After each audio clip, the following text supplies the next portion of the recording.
Hello, Naked Parent Nation, and welcome to today's episode of the Naked Parent Podcast. My name's Chad Ratliff. So grateful to be your host today, and I am so grateful to have Nikki Young on the show today, who's going to share her experience. Nikki, welcome to the show. Thank you for having me.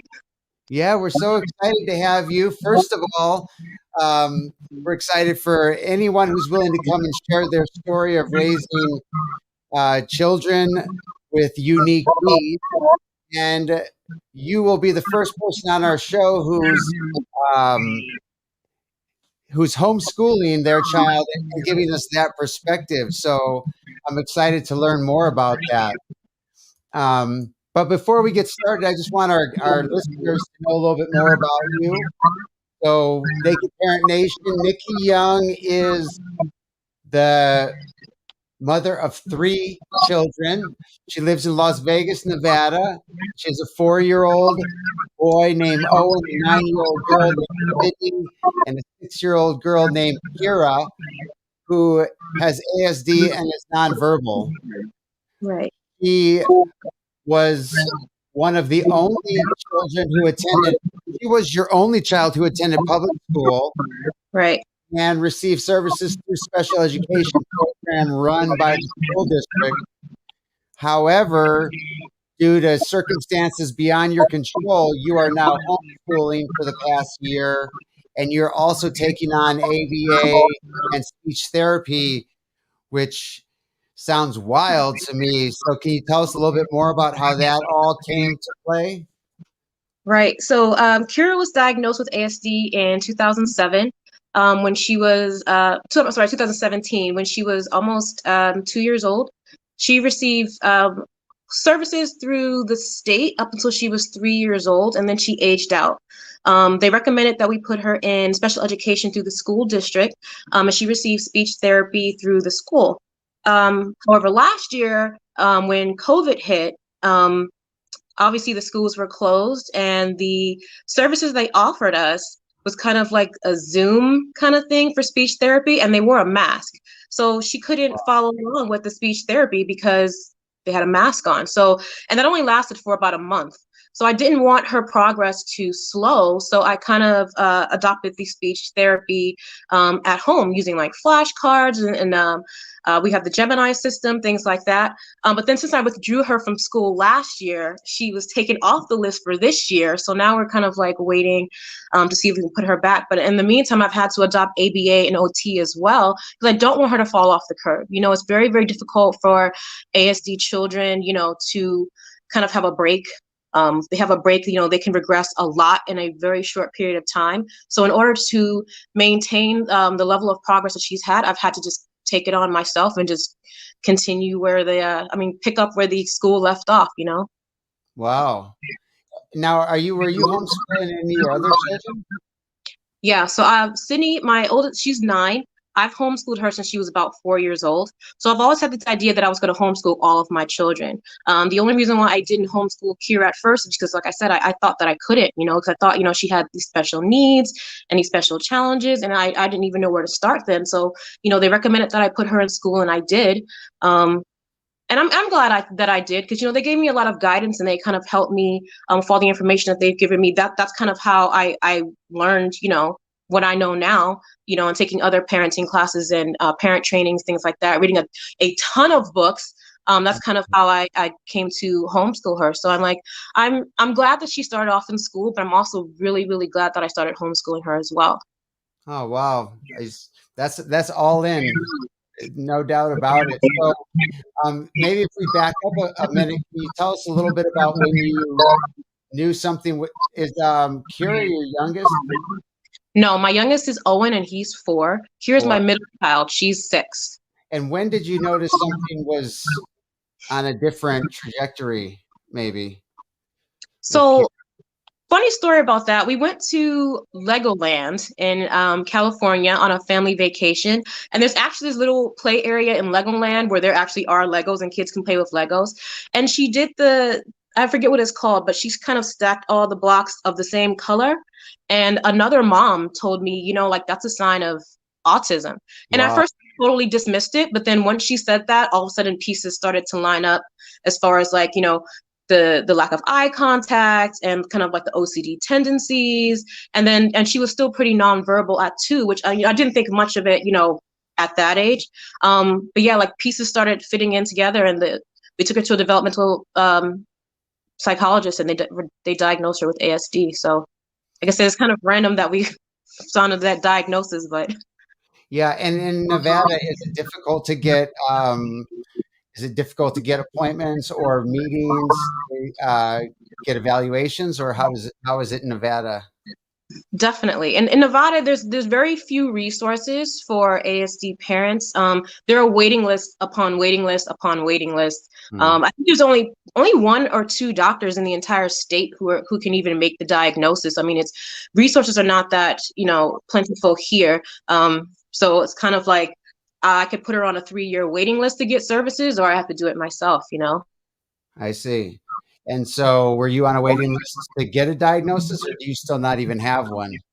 We do have a diagnosis, but it took us quite a while to get into that appointment.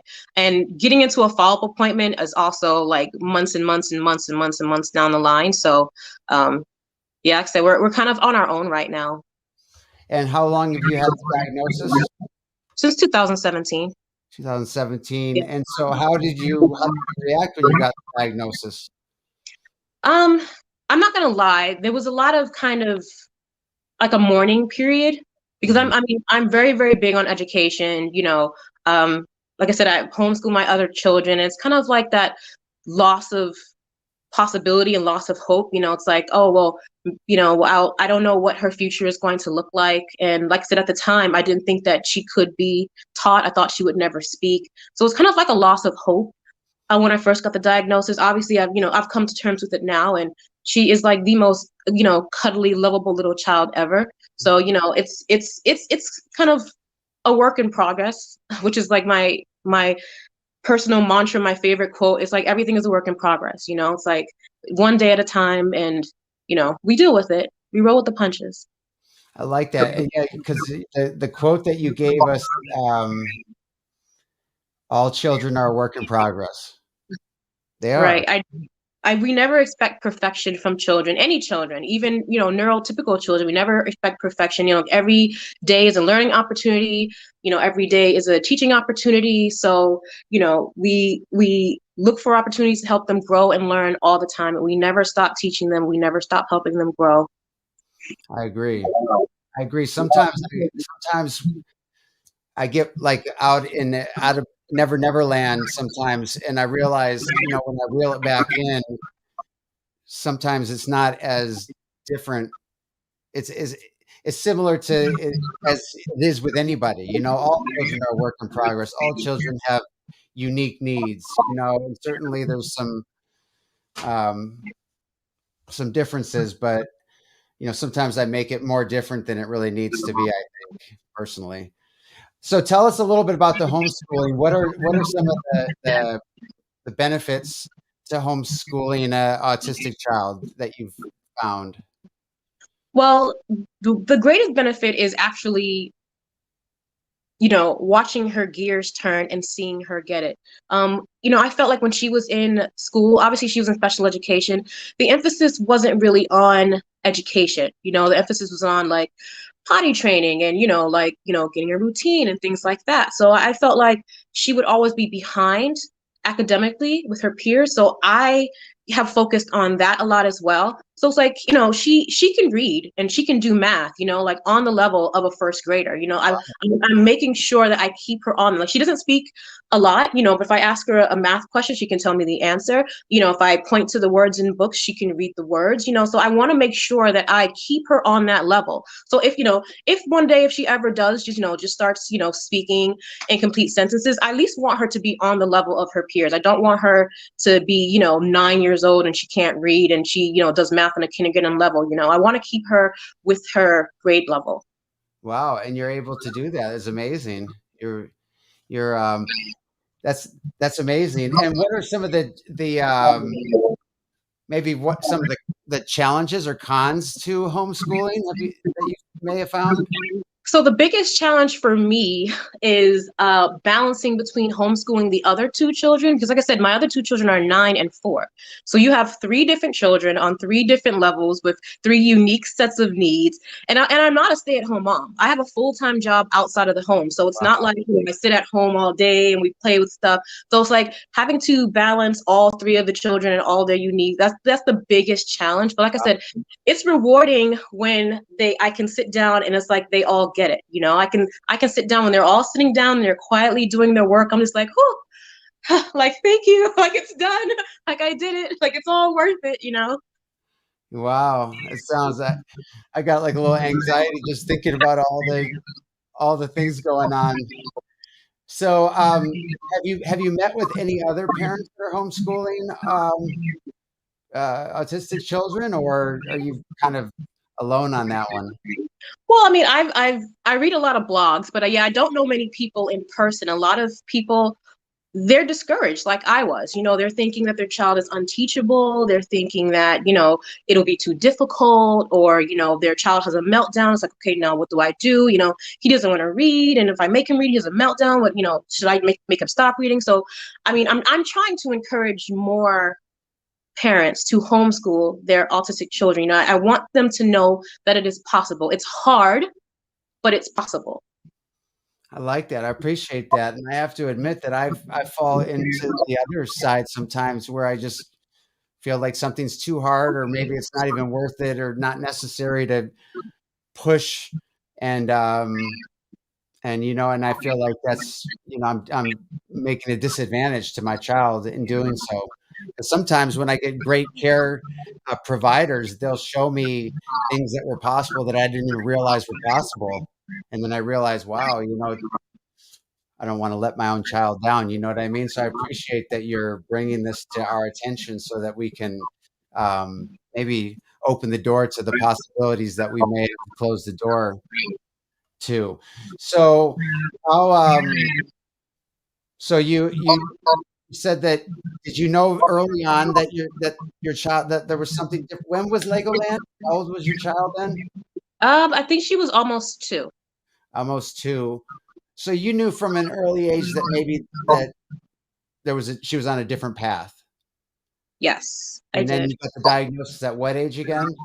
A couple months later, so still Okay. same year, 2017.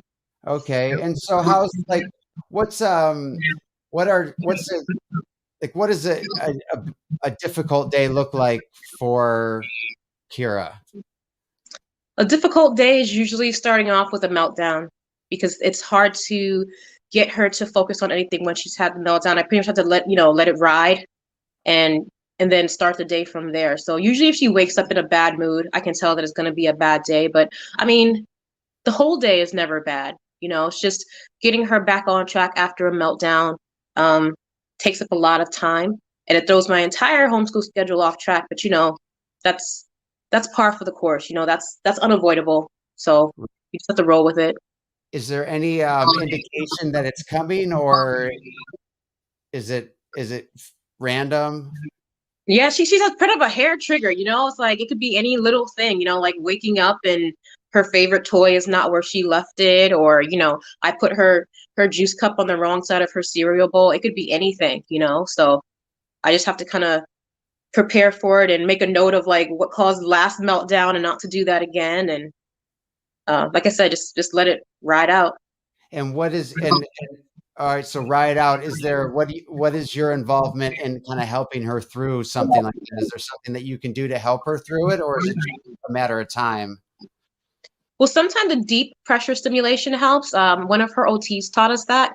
Kind of like she gets into a little ball and you just kind of squeeze her really, really, really tight, and that can help sometimes to calm her down. Okay, Um, we good. also have a game, where I hold her arms really, really tight and squeeze her, and we count down from 10. And when we get to 1, she says blast off when she's ready. Only when she's ready, though. If she's not ready, she won't say blast off. Aw, well, that's cool. And what's something that you're excited about for Kira, kind of on the horizon? What are you excited about? I mean, I don't know how long I'm going to homeschool her, but I'm every single day I'm excited to try. Like I said, I'm excited to teach her new math. I'm excited to read new books with her. I mean, every day, like I said, is an exciting day for us. So I'm like, like I said, I'm riding this roller coaster ride, and wherever it takes me is where I'll go. But until then, I mean, I'm actually enjoying this. I'm actually enjoying homeschooling her. You know, it's like as crazy as that sounds, like I'm enjoying every minute of it. It does sound crazy to me. I mean, I can't. I just hardly get to the moment where the school's here, and um, so you're making me feel. Anyway, I'm excited for you that you're going for this. Um, uh, yeah, that's great. Congratulations for so from the part where you're mourning to now, what how have you gotten from that place to like this place where you seem excited and happy? Well, I think the breakthrough was because I said Kira, for the most part, is nonverbal. She can say words, but she can't have a conversation with you. But when she was around 3 or 4, the doctor told us that if she doesn't speak by the time she's 5, she's probably never going to speak. But then when she turned 5, she said mommy for the first time. Like, remind you, most parents hear mommy, before their child is even 1. Kira said it for the first time when she was 5. And honestly, I thought she would never say it. So the fact Mhm. that she did, I was like, okay, there's hope. There's hope now, Yeah. Yeah. Um, wow, it's such a wild journey. I mean, Yeah. it doesn't matter how many conversations I have with parents. It's just there's so much charge. There's so much involved in this, and I think it's also because I have the feelings, being a parent myself, and just kind of knowing the things that we're excited for and the things that are disappointing, and there's so much to it. So, how do you take care of yourself um, to to be happy and grateful and these things that you seem like you are? You have to. How do you care for yourself? I actually, as weird as sound, I have a schedule, like almost like a minute by minute schedule during the day, and I scheduled self care into my schedule. It's kind of like from 2:30 to 3:30, the kids go outside, and that is mommy time, and I watch whatever I want to watch, and I can watch YouTube videos, take a nap, whatever. It's like that's my time, and I schedule it for myself. And even though it's only an hour, it does make a difference. It really does make a difference. That's great. That's great. I hope you always get that and maybe more because it So, sounds like yeah. yeah, you definitely deserve it. So what's what's something is there something that you wish you knew then that you know now that would have helped you? Any aha moments to share? Well, I feel like I wasted a lot of time like hoping and wishing and praying and trying to make Kira like other children. Like when she first got the diagnosis, my goal was to make her you know normal. But I realize throughout the day I want to get her to a level where she can function, like she is her own person, she is perfect the way she is. I just need to get her to a level where she can function, she can communicate her needs. Like, I'm not trying to make her like neurotypical children. I'm not trying to get her to the level of my other children. I'm just trying to make her be the best Kira she can be. And that's that. I feel like I said, I wasted a lot of time trying to make her something that she's not. And now that I realize that she is who she is, like I said, the day is a lot smoother. It's like this is Kira. This is Kira's level. This is Kira's thing, and she's on her own different thing, and I love it. And like I said, I wouldn't change anything. I said we can get her a little more verbal, just communicating a little bit more. She can communicate food. That's one. That's her number one priority. She can tell you anything about food, but we'll Yes, work on everything else later. yes, the food. My son Rocco and food. So how about the siblings? How do they how do your siblings interact, or do they interact? They do interact. So Kira is the middle child, and she is a typical middle child. I mean, she's a girl, and my 9-year-old is a girly girl, so she'll do girly girl things with my older daughter. If you see them now, they both have like colorful little purple nails. And then my son, he's kind of rough and tumble, and she will rough and tumble with him. Like, they will roll around in the dirt together. So she's like the perfect middle child. Like, she can mesh with kind of both of them at the same time. So Like I said, just typical middle child, like nothing out of the ordinary there. She just, like I said, she just doesn't communicate as much as they do. That's okay. That's cool. And is there a special moment on the journey that stands out that you I guess, share? um, Like a special moment? like I said, probably when she said mommy. I literally cried. I literally cried when she said mommy for the first time because I thought it would never happen. I thought it would never happen. And when it did happen, I'm just like, oh my gosh, like she said mommy, like she knows who I am. She came up to me and she said mommy. And then after that, daddy followed and then grandma followed. So I'm like, she's getting there. She's definitely getting there. And That's it's really a sense of accomplishment that it's like I'm helping her get there. So yeah, because I a lot of bet. parents just like there's nothing that I can do and they feel helpless and they think, I guess this is just the way it is. But it's like, I helped her to where she is now. So that's Yeah. really fulfilling. Yeah, you sound like you worked really hard, and it sounds like she has a great mom, so you should be proud of yourself. So we do like a little lightning round where you give kind of one word to one sentence answers just to get through some more questions and share your experience. You up for it? Yes. All right. What's the best advice you have received? To take it one day at a time. Because there are good days and there are bad days, or they all kind of balance out at the end. Definitely. Share a personal habit that contributes to your success. Self-care. Because if I can't take care of myself, I can't take care of my kids. So Definitely. Do you have a top resource or recommendation to share with other parents? there's actually a book called Work in Progress that I got from, actually I have it here, that I got from Amazon. And this is like my Bible.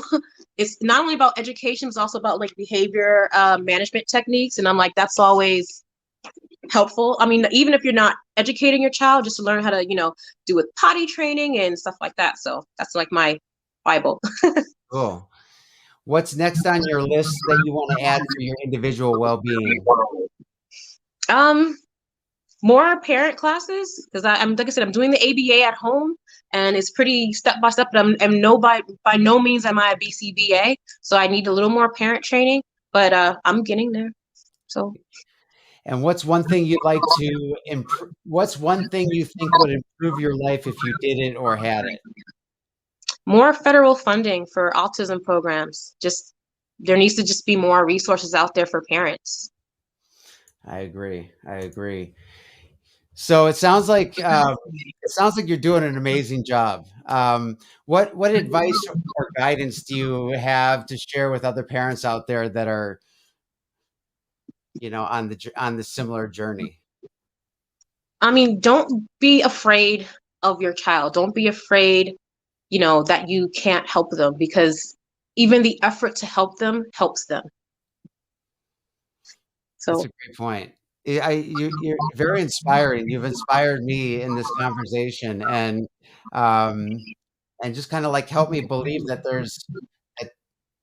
there's a lot more possibility than I necessarily think of, and so I thank you for that, and I believe other parents that are listening will feel in a similar way. Um, and I'm grateful that you share this journey with us. So you're gonna continue homeschooling for the near future, you're saying, and do you plan on homeschooling your other children, kind of the duration of their schooling needs, or is that the well, hopefully I can at least make it to high school. But now that I think about it, I don't remember trigonometry very much. But there are resources out there. Our resource for I'll homeschool as long as I can. That's awesome. I appreciate you joining the show today and giving us that the wisdom that you have and the spark of energy and excitement that you have. And I want to wish you and your family all the best as you So continue much. on this journey. Thank you, thank you, thank you so much. All right. You have a wonderful day. Okay. You too. Take care. All Bye. right. Bye bye.